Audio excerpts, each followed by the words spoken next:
Middle East War of June of 1967 caused major changes to the maps, the people, and the governments in the Middle East. The early morning of June 5th exploded with the surprise attack of the Israeli Air Force on the Egyptian airplanes on the ground.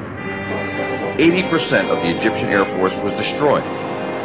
By June 7th, Israel had destroyed the air forces of Egypt, Syria, and Jordan. They had control of the Sinai Peninsula, Jerusalem, the West Bank, and Gaza.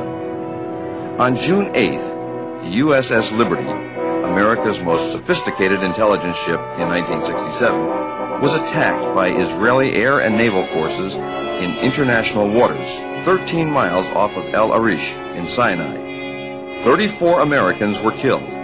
172 were wounded. The Israeli and American governments pronounced the attack as a case of mistaken identity. Issi Rehar was the chief of Israeli naval operations.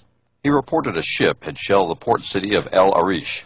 So I think around 12 o'clock I decided to order 3 MTBs, motor torpedo boats, from the port of Ashdod. Are you sure you can't see any kind of an identification? And all the words came back, no.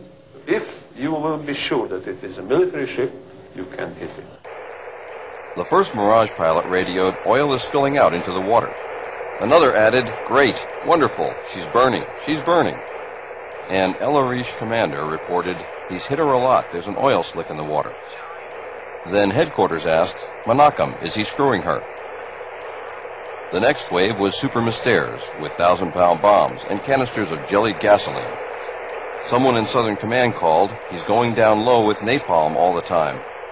The flight leader noted, "It would be a blessing if we could have iron bombs. Otherwise, our Navy's going to get here and do the sinking." A pilot interrupted, "Pay attention. The ship's markings are Charlie, Tango, Romeo 5. There's no flag on her." And headquarters ordered, "Leave her." The time now is 14:12, and he says, "I see CTR 5. And the minute we hear that, the Air Force stops all operations and says, "All our aircraft, all our attack aircraft, please stop." I must say that at that point in time, in my mind, it was an American ship. But that opinion was not shared by the commander of the torpedo boat squadron. He believed it to be a small Egyptian freighter, the El Qasir. We told him there are some doubts about identification. These doubts, incredibly, did not reach the commanding officer who ordered the torpedoes launched. That order did not reach the commanding officer on the bridge where you launched the torpedoes. At about a range of 1,000 yards, or a little bit more than 1,000 yards, I ordered to prepare the torpedoes and ordered that all commanders will take the action of firing torpedoes. This is the story of the attack on the Liberty, told by Israeli and U.S. government sources. Now, we are going to show you what really happened. The survivors of the 294-man crew of the USS Liberty will tell you their story.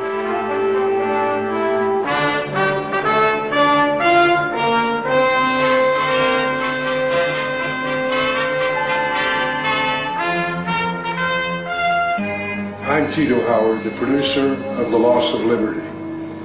The host for this program about the attack on the USS Liberty will be Dr. Richard Kiefer, one of the many heroes that day. Dr. Kiefer was the only doctor aboard Liberty. He had a gunshot wound, he had a burn, he had a broken right kneecap, and he had 11 pieces of shrapnel in his abdomen, which he kept together with a life jacket. That man stood on those legs for 28 consecutive hours, saving American lives and limbs. This film should shock decent Americans. Above all, men and women who've served in America's armed forces. It will shock particularly as it was an attack not by terrorists implacably opposed to the United States, as is the case of the USS Cole. The Liberty is the most decorated ship in the history of the United States Navy. 840 medals, including the Medal of Honor for her skipper, the Presidential Unit Citation for her crew, 2 Navy Crosses, 11 silver stars, and 204 Purple Hearts. The day before, I was topside when Israeli planes came by, and very close where we could wave to the pilots, and they were that close where we could wave back. It was a very clear day. It was a warm day. Sunshine was shining brightly out. Nice breeze blowing, and I distinctly remember hearing the flag flapping in the wind. There was approximately 13 sorties of our ship from 6 o'clock till 12 o'clock in the afternoon. We had a general quarters drill that lasted 45 minutes or so. Our captain, like me being an engineer, really believed in watertight integrity and making sure our people were equipped and knew how to fight fires and repair damage. I was coming to go back to the truss comm area. I stepped out on deck. That plane came by and looked right in the cockpit. You waved, I waved. That's how close they were, and they knew who we were.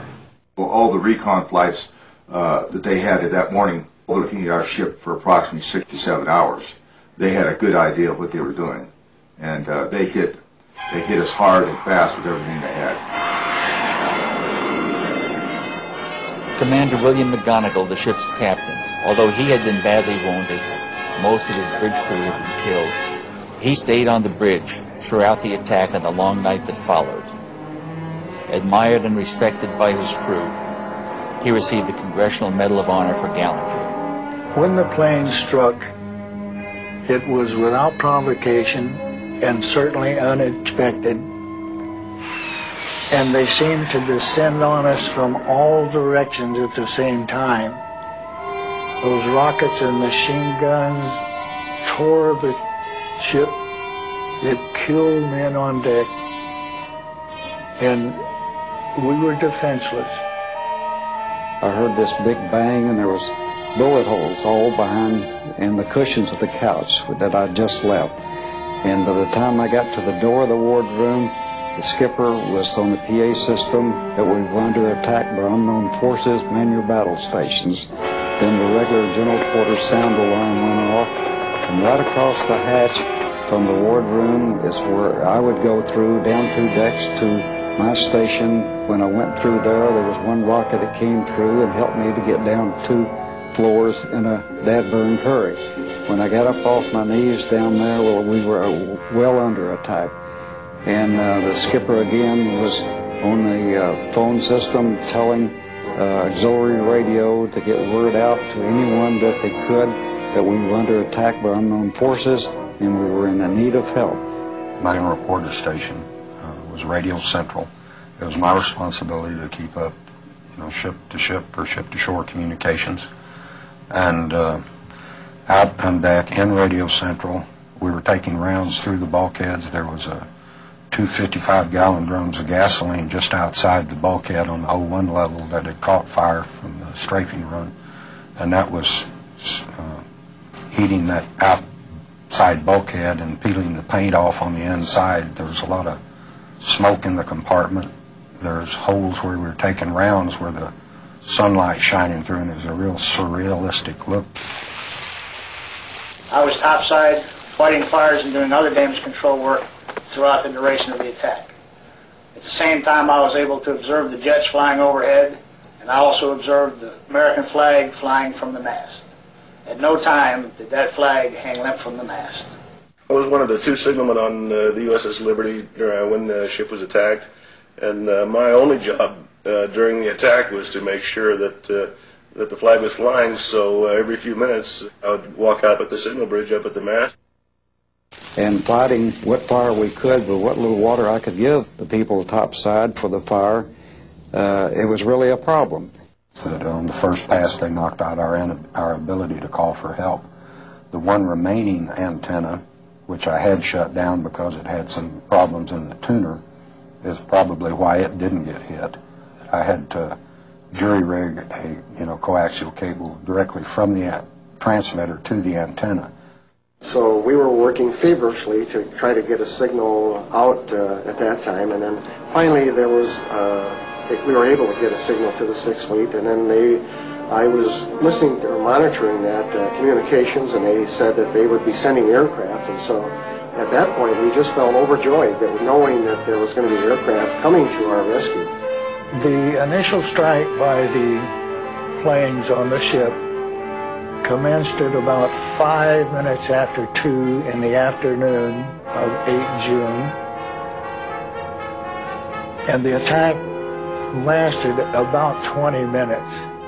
The ship was fired at from port to starboard, starboard to port, stem to stern, and there was not a single compartment above the waterline that did not have one or more direct penetration by a rocket, machine gun, and they also dropped napalm on the bridge of the ship.